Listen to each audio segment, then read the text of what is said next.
Okay, so let's get right into it. Today, we're breaking down a book that's really become more than just a book. It's a whole cultural phenomenon. We're talking about David Goggins' Can't Hurt Me, a book that people either swear by or absolutely hate. And yeah, that quote right there, it gets to the heart of the whole thing immediately. This is not some gentle, feel-good guide. Goggins basically sees self-improvement as this brutal, all-out war with yourself. And it's a war you have to win. And the numbers? They're just staggering. I mean, over 5 million copies sold. That tells you his message is hitting home for a lot of people. But for every single person who calls this book life-changing, there's someone else who calls it flat-out dangerous.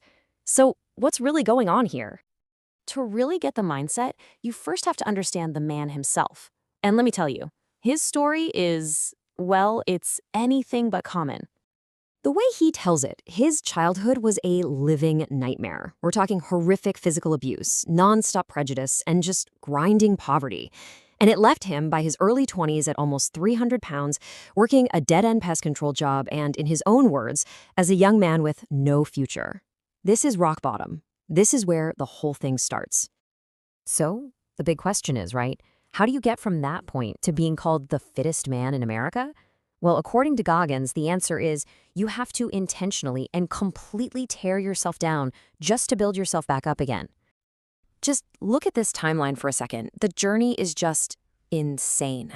You go from an abused kid to a nearly 300-pound guy working pest control to becoming the only person in history to get through the elite training for the Navy SEALs, the Army Rangers, and the Air Force. I mean, that kind of transformation, it's almost unbelievable.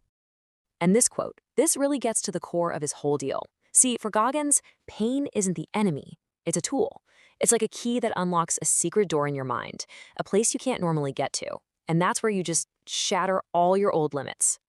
Okay, so this whole idea of using pain as a tool, it leads right into his most famous concept. You've probably heard of this one. It's the idea from the book that absolutely blew up online.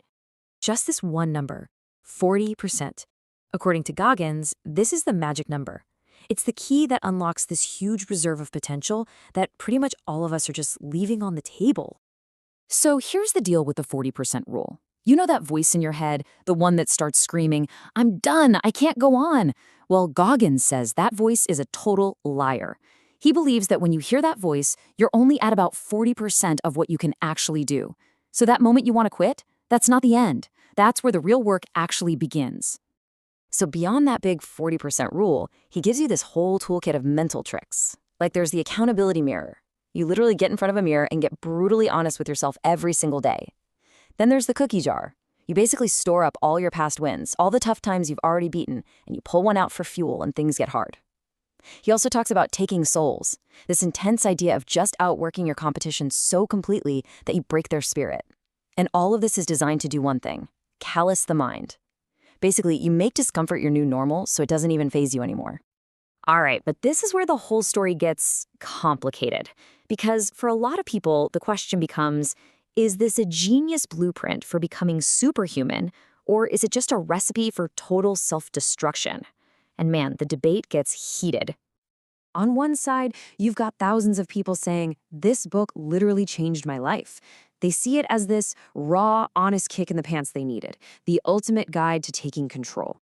But then, you get this, a super viral take that just perfectly sums up the other side of the argument. The idea that maybe this isn't about mental toughness at all. Maybe it's just a way to avoid going to therapy by running yourself into the ground. So let's really put these two ideas side by side. Goggins' whole ethos is embrace suffering, go to war with yourself, become uncommon. But the critique is that he's just chasing pain for the sake of it. That it's this unhealthy, kind of selfish obsession that ignores your emotional health, your relationships. Like one reviewer just straight up said he's a model fool who's gonna wreck his body and his life. And a huge part of the criticism comes down to his language. Critics really hone in on the fact that he constantly uses words like pussy or vagina as insults, as ways to describe weakness. And for them, this isn't just about being crude.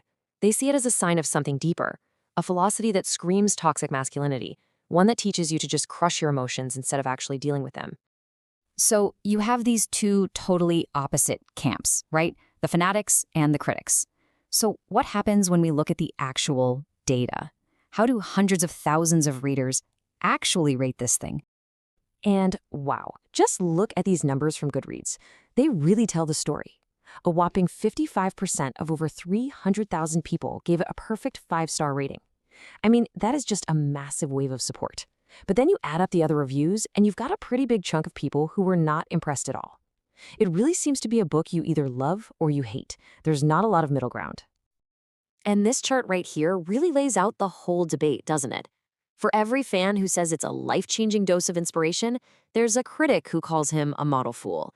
For everyone who sees ultimate accountability, someone else sees a guy who's ruining his relationships. Motivating honesty or pure arrogance. It's like people are reading two completely different books. And in the end, that's the question the book really leaves you with. Goggins lays out this path to reaching what he says is your absolute full potential. But that path requires a total war with yourself. It demands complete obsession. And so the real question is, what's the true cost of winning that war? And is it a price you're willing to pay?